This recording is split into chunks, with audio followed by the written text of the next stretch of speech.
विठ्ठली विठाबाई धावणली. महाराज जगाच्या मालकाला हे कळाल्याबरोबर एका स्त्रीचं रूप धारण केलं, जनाबाईंच्या वाड्यामध्ये आला आणि महाराज स्वतः जनाबाईंकरता गरम पाणी स्नानाकरता ठेवलं. गरम पाणी झाल्याच्या नंतरनं भाजेल, चटके बसतील म्हणून चंद्रबगेमध्ये जावं आणि विसाणा करता पाणी घेऊन यावं. जनी बैसली नाह्याला पाणी नाही विसाणाला. केवढं देवाने आपल्या भक्ताकरता काम केलंय. हे सगळे मला मुद्दे याच्याकरता मांडायचेत. हे सगळं मांडत असताना देवानी लाज नाही बाळगली. हे सगळं मांडत असताना महाराज आपल्या जनाबाईंची सेवा करण्याची भूमिका देवाची आहे. जनाबाई महाराजांना स्नान घातलं, जनाबाईंच्या समोर जनाबाई महाराजांना असं समोर बसवलं आणि समोर बसवल्याच्या नंतरनं जनाबाई महाराजांचा भुतळा सोडला. जगाच्या मालकानं एक एक ऊ मारण्याचं काम केलं. हे फार बघ, हे काय कोणत्या विद्यापीठात हे शिकवलं जात नाही, पण हे खेड्यापाड्यात आपल्याला पाहायला मिळतं महाराज. खेड्यापाड्यात पाहायला मिळतं. बऱ्याच वेळा उन्हाळ्याच्या सुट्टीमध्ये मुली गावाला आले का ते आजी त्यांच्या असतात ना, ते बोलवतात, ए तायडे इकडे. आणि मग ती आजी बोलवणार, त्या ताईडीला अशी पुढ्यात बसवणार आणि मग ती आजी तिच्या डोक्यातली एक एक ऊ मारायची काम करतात. त्यात बी फार गोड बरं का. ते काही कोणत्या युनिव्हर्सिटीत विद्यापीठात नाही ज्ञान, पण ते खेड्यागावात आपल्याला पाहायला मिळतं. विठाला विठाला विठाला विठाला विठाला विठाला विठाला विठाला विठाला विठाला. हे उवा मारण्याचं काम जगाच्या मालकानं माझ्या जनाबाईंच्या. हे सगळं मांडण्याची भूमिका एकच आहे. महाराज उवा मारण्याचं काम म्हणजे मोठा पुरुषार्थ नाही, पण भगवंत आपल्या भक्तावर किती प्रेम करतो हे याच्यातून सिद्ध होतंय. एखाद्या माणसाला जर मला वाटतं 1,00,000 रुपये पगार असेल आणि तो 1,00,000 रुपये पगार असून सप्ताह करता किंवा गावातल्या एखाद्या समाज कार्याकरता तो जर 5,000ची पावती फाडत असेल तर हा त्याचा मोठेपणा आहे. पण मला वाटतं 5,000ची पावती फाडून सुद्धाही तो जर त्या गावात काय काम असेल, तिथं टिकाव पावडं घेत असेल आणि स्वतःच्या हातानं ते काम करत असेल तर समजायचा हा त्याचा पुरुषार्थ आहे, हा त्याचा मोठेपणा आहे. मग हे सगळं मांडत असताना एकच सांगायचंय, देव आपल्या भक्तावर किती प्रेम करतोय हे देवाच्या आवडीतून सिद्ध होतंय. जीवाची आवड अज्ञान कळालं, देवाची आवड भक्तावर प्रेम किती कळालं, आणि सगळ्यात महत्वाचा मुद्दा आहे आता संतांची आवड. संतांच्या आवडीतून हेच सिद्ध होतंय की जीवन जगत असताना येणारा समाज आमच्याकडे पाहून जीवन जगणार आहे. आमची आवड सुद्धा चांगलीच असली पाहिजे. का असली पाहिजे? कारण येणारा समाज आमचा आदर्श घेऊन जीवन जगणार आहे.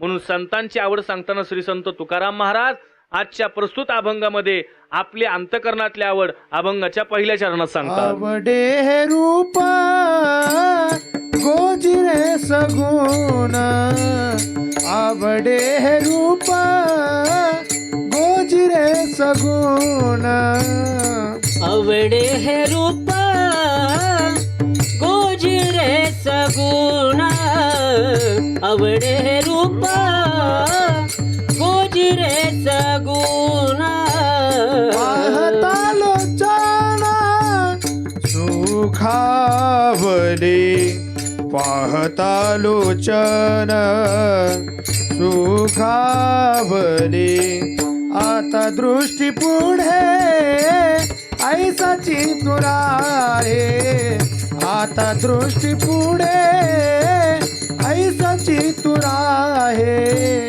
पाहता लोचन सुखावले, पाहता लोचन, पाहता लोचन, पाहता लोचन, पाहता पाहता पाहता लोचन सुखावले, आता दृष्टी पुढे ऐसा चतुराय, आता दृष्टी पुढे ऐसा चतुराय.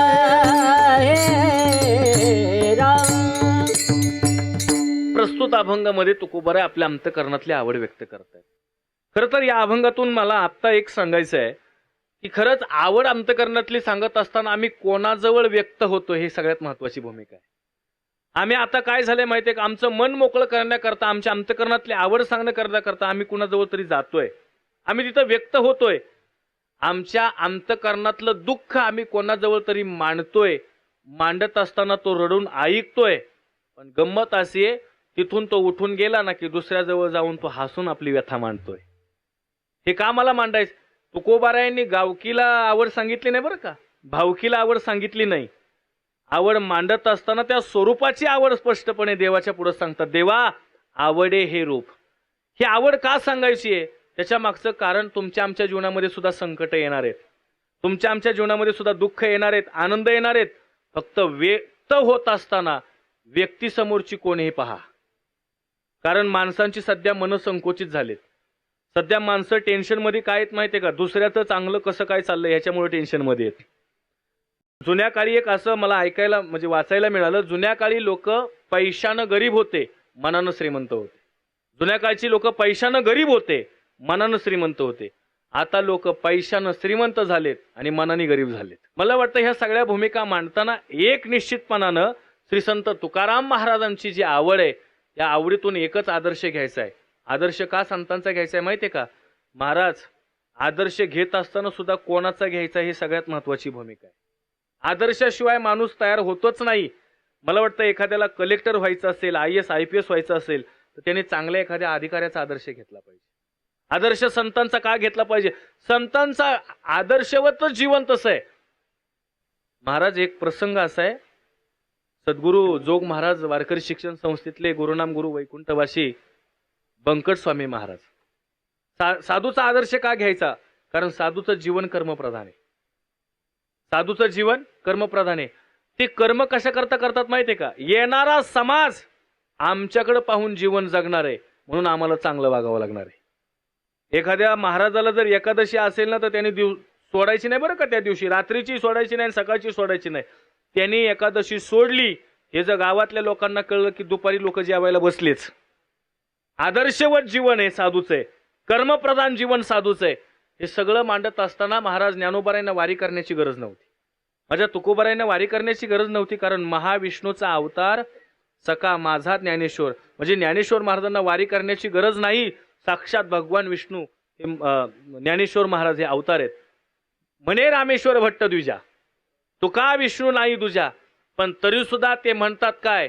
जव हे सकळ सिद्ध आहे, जव हे सकळ सिद्ध आहे. हात चालावया पाये, हात चालावया पाये. तव तू आपुले स्वहित पाहे, तव तू आपुले स्वहित पाहे. तीर्थयात्रे जाय चुकू नको,